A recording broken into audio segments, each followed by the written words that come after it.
கன்னிராசி அன்பர்களே, சனி பகவானது பெயர்ச்சி உங்களுக்கு எப்பேற்பட்ட பலனை தரப்போகுதுன்றதை இந்த காணொலியில தெளிவா விவரமா நம்ம பார்க்கலாம். நம்ம சேனலை சப்ஸ்கிரைப் பண்ணாதவங்க பண்ணிக்கோங்க, பெல் பட்டனை கிளிக் பண்ணி ஆல் ஆப்ஷனை கொடுத்துக்குங்க. அப்பதான் அடுத்தடுத்த காணொலிகள் உங்களை உடனடியாக வந்து அடையும்.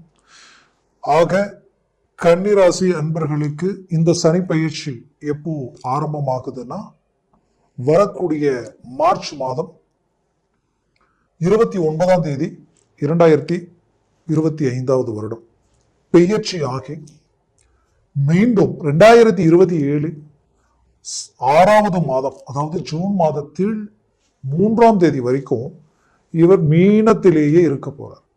இப்போ கும்பத்திலிருந்து மீனத்திற்கு பெயர்ச்சி ஆகக்கூடிய இந்த தருணம் கன்னிராசி என்பவர்களுக்கு எப்படி இருக்கு அப்படின்றத பார்த்தோம்னா, ஒரு விதத்துல உங்களுக்கு 6ஆம் வீட்டில் இருந்த சனி ஒரு நல்ல அருமையான அமைவு தான். பட் இப்ப இது கண்டகச்சனியா உங்களுக்கு மாறப்போகுது.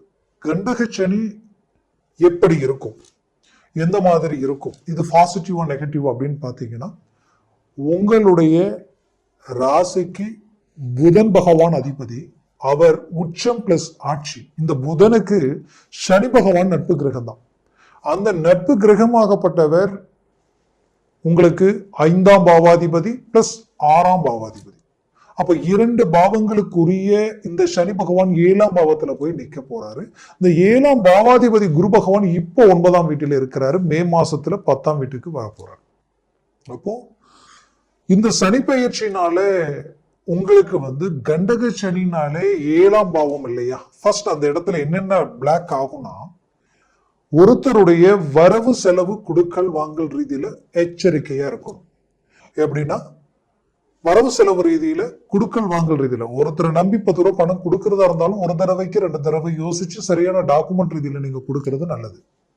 வாங்கின இடத்துல கரெக்டான ஒரு மேனேஜ்மெண்ட் பண்ணிக்கிட்டீங்கன்னா பரவாயில்லை, இல்லைன்னா மனச்சங்கடங்கள் உருவாகும். அடுத்தது திருமண வாழ்க்கை. அந்த வாழ்க்கையில நீங்க கொஞ்சம் நீக்கதான் கொண்டு போகணும் இந்த நேரத்துல. ஏன்னா இதெல்லாம் உங்களுக்கு இந்த காலகட்டங்களில் நீங்க கடைபிடிக்க வேண்டிய சில விஷயங்கள். சின்ன சின்ன ஆர்கியூமெண்ட் கூட பெரிய லெவல்ல உங்களுக்கு டிராபேக் ஆயிடும். அந்த ஆர்கியூமெண்ட்ஸால சிலரெல்லாம் டைவர்ஸ் வரைக்கும் போனவங்க இருக்கிறாங்க கடந்த காலகட்டங்களில் கன்னிராசி அன்பர்கள். ஏன்னா கன்னிராசினாலே ஸ்ட்ரைட் ஃபார்வேர்டு, ஒன்னு வச்சுட்டு வெளியில ஒண்ணு பேச தெரியாது. உங்களுக்கு உண்மையா இருப்பீங்க, ஓப்பனா இருப்பீங்க, மிகுதியான அன்போட செயல்படுவீங்க. நீங்க எந்த அளவுக்கு அவங்களுக்கு எல்லாத்தையும் செய்யறீங்களோ, எந்த அளவுக்கு அவங்க கிட்ட நீங்க உண்மையா இருக்கீங்களோ அதே உண்மையை நீங்க எதிர்பார்ப்பீங்க. பட் அங்க எதையாவது கொஞ்சம் மிஸ் ஆச்சுன்னா உங்களை சமாதானப்படுத்த யாராலையும் முடியாது. அப்பேற்பட்டவங்க நீங்க. அப்படி ஒவ்வொரு விஷயத்தையும் பார்த்து பார்த்து செய்யக்கூடிய உங்களுடைய வாழ்க்கையில சில விஷயங்கள் உங்களால ஜீரணிக்க முடியாது. அதனாலதான் சொல்றேன், அது எல்லாத்தையும் கொஞ்சம் லெவல் பண்ணி போக வேண்டிய ஒரு நேரம் இது. அது உங்களுடைய கிளைண்டா இருந்தாலும் சரி, லைஃப் பார்ட்னரா இருந்தாலும் சரி, பிசினஸ் பார்ட்னரா இருந்தாலும் சரி, இது எல்லாத்துலயுமே கொஞ்சம் லெவல் இருந்தா மட்டும்தான் நீங்க இந்த கண்டக சனியை ஃபேஸ் பண்ண முடியும். அதே சமயம் இந்த கண்டக சனினால நல்ல விஷயங்களும் இருக்கு. அது அடுத்தது உங்களுக்கு நான் சொல்றேன். அப்போ இந்த கண்டக சனியில இது எல்லாமே ரொம்ப அவசியம். திருமண விஷயங்களில் முயற்சி எடுக்கிறீங்கன்னா அந்த திருமண விஷயத்துல ரொம்ப ரொம்ப கேர்ஃபுல்லா டீல் பண்ணணும். பொண்ணு பார்த்துட்டேன், நல்லா இருக்கு, பொறுத்தும் ஓரளவுக்கு ஓகே தான், சரி பொண்ணு இந்த நேரத்தில் நமக்கு அமைஞ்சது பெரிய விஷயம், டக்குன்னு முடிச்சிடலான்ற முடிவுக்கு வந்துடாதீங்க. ஒரு தடவைக்கு 2 தடவை, 2 தடவைக்கு 3 தடவை ஸ்கேன் பண்ணுங்க. மீண்டும் மீண்டும் பேசி ஒரு நல்ல தெளிவான முடிவெடுங்க. இந்த ஜாதகத்துல முழுமையான ரீதியில எல்லாமே ஒத்து வருதான்றதை பாருங்க. வெறும் நட்சத்திர பொருத்தத்தை மட்டும் பார்க்காதீங்க, ஜாதக பொருத்தம் பாருங்க. இந்த கட்டத்துக்கும் இந்த கட்டத்துக்கும், இந்த கேரக்டருக்கும் இந்த திசா புத்திகளுக்கும் பிளஸ் இந்த கிரகங்களுடைய அமைவுகள். இங்க 5ஆம் பாவம் புத்திர பாக்கியம் வீக்கா இருந்தா இந்த புத்திர பாக்கியம் ஸ்ட்ராங்கா இருக்கும். இங்க 7ஆம் இடம் வீக்கா இருக்கா, இங்க 7ஆம் இடம் ஸ்ட்ராங்கா இருக்கணும். இப்படி ஈக்குவல் பண்ணி செய்யுங்க, எல்லாம் பார்த்து செய்யுங்க. அவசரப்பட்டு சடனா பண்ணிட்டீங்கன்னா தப்பா போயிடும். கன்னிராசி அன்பர்களுக்கு தான் நான் இந்த அட்வைஸ் சொல்றேன். இதே போன டைம் சிம்ம ராசிக்கும் இதே கண்டகச்சனி வந்தது, நான் அப்போ கூட இதை சொல்லல. ஏன்னா கன்னிராசிக்கு இவ்வளவு ஸ்ட்ராங்கா சொல்றேன்னா, கன்னிராசி அன்பர்களுடைய வாழ்க்கையில தான் இந்த கண்டகச்சனியே இல்லைனாலே சில பாதிக்கப்பட்டு நிக்கிறீங்க. கடந்த காலகட்டங்களில் நிறைய பிரச்சனைகள் அனுபவிச்சிருக்கிறீங்க. ஏன்னா நான் முதல்ல சொன்னதா இந்த கேரக்டருக்கு இந்த மாதிரியான எதிர்பார்ப்புகளும் சரி, ஸ்ட்ரைட் ஃபார்வர்ட். எப்பவுமே தப்பு செஞ்சுட்டு இருக்கிறவங்க கிட்ட போய் நீ குற்றவாளின்னு சொன்னா உங்களுக்கு அது ஒரு பெரிய விஷயமாவே இருக்காது. ஆனா சரியா இருக்கிறவங்க கிட்ட போய் நீ தப்புன்னு சொன்னு வச்சுக்கீங்களேன், அதை அவங்களால ஏத்துக்க முடியாது, ஜீரணிக்க முடியாது. அந்த மாதிரியான ஒரு ஒரு நல்ல இலக்கை நோக்கி போயிட்டு இருக்கிற உங்களை டிஸ்டர்ப் பண்ணாது உங்களால ஏத்துக்க முடியாது. அப்படி கன்னிராசி அன்பர்கள் இந்த விஷயத்துல எல்லாம் ரொம்ப கேர்ஃபுல்லா டீல் பண்ணுங்க. அதே போல கூட இருக்கிறவங்க வாழ்க்கையில லைஃப்ல இவங்க தான் நமக்கு எல்லாம் அப்படின்ற ஒரு நம்பிக்கையை வச்சு அவங்களுக்காக எல்லாத்தையும் செஞ்சு யாரும் நமக்கு வேண்டியவங்க யாரும் நமக்கு ஆனவங்க நினைச்சீங்களோ அவங்க ரூட்லயே நிறைய பிரச்சனைகளை சந்திச்சாச்சு. கன்னிராசி என்பர்கள் துரோகங்களையும் சந்திச்சாச்சு. அதனால வரக்கூடிய காலகட்டங்களில் சாதிக்கக்கூடிய அமைவுகள் இங்க இருக்கு. எப்படின்னா ராகு கேது பெயர்ச்சி இருக்கு. சனி பெயர்ச்சியை நினைச்சு வேதனைப்பட்டீங்கன்னா சான்ஸ் இல்லை. ஜஸ்ட் அதுல உங்களுக்கு பாதிப்பே ஒரு 40% தான். 60% அதுலயும் பாசிட்டிவ் இருக்கு.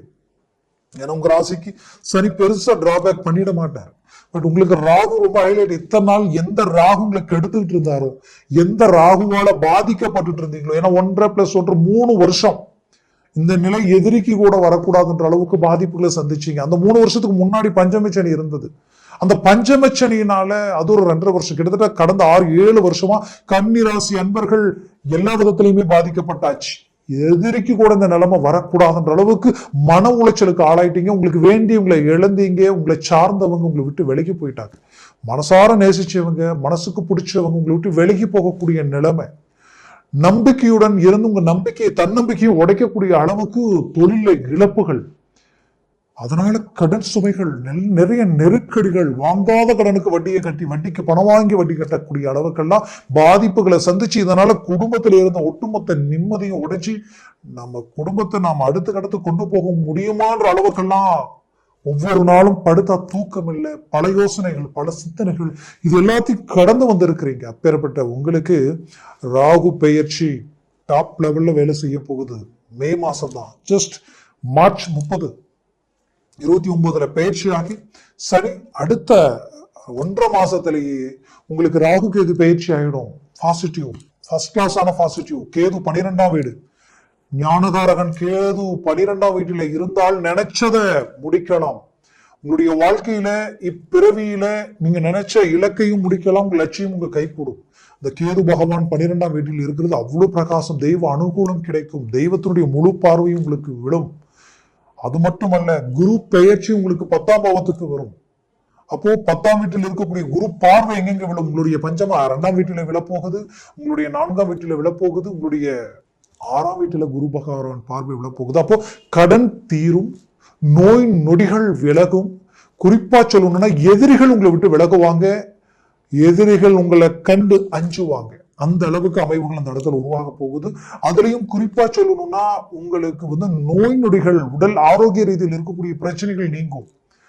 கடந்த காலகட்டங்களில் இந்த ராகு 7ஆம் வீட்டில இருந்ததுனால குடுக்கல் வாங்கல், பொண்ணு எடுத்த இடம் கொடுத்த இடம், உங்க பிள்ளைகளுக்கும் சரி, இல்ல திருமணமான கன்னிராசி அன்பர்களுக்கும் சரி, அந்த லைன்ல சொந்த பந்தம் உற்றார் உறவினர்களால தேவையில்லாத குழப்பங்களால மிஸ் அண்டர்ஸ்டாண்டிங் ஆகி லைஃபே பிளாக் ஆகி நிற்கக்கூடிய நிலைமை எல்லாம் உருவாயிடுச்சு.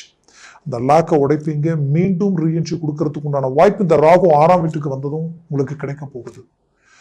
கிட்டத்தட்ட 1.5 வருஷம் இவர் இந்த இடத்துல தான் இருக்க போறார். அதுக்கு அடுத்தது 11ஆம் வீட்டிற்கு குரு பகவான் வந்துருவார். எப்போ 2005 அதே மே மாசம் கிட்டத்தட்ட பாத்தீங்கன்னா பயிற்சி ஆகி மீண்டும் அடுத்த 1 வருஷம் உங்களுக்கு லாபஸ்தானத்துல 2026 லாஸ்ட் வரைக்குமே இருக்க போறது. அப்போ பாத்தீங்கன்னா ஒன்னோட கனெக்ட் ஆகுது, எங்கேயுமே உங்க பேலன்ஸ் குறையாது. சக்சஸ்ஃபுல்லான ஒரு இடம். பட் நீங்க கேர்ஃபுல்லா இருக்க வேண்டிய இடம் என்னன்னா, இந்த மார்ச் 30 இருந்து மே 15 வரைக்கும் ரொம்ப கேர்ஃபுல்லா, இந்த 1.5 மாசத்துக்கு ரொம்ப எச்சரிக்கையா இருக்கணும்.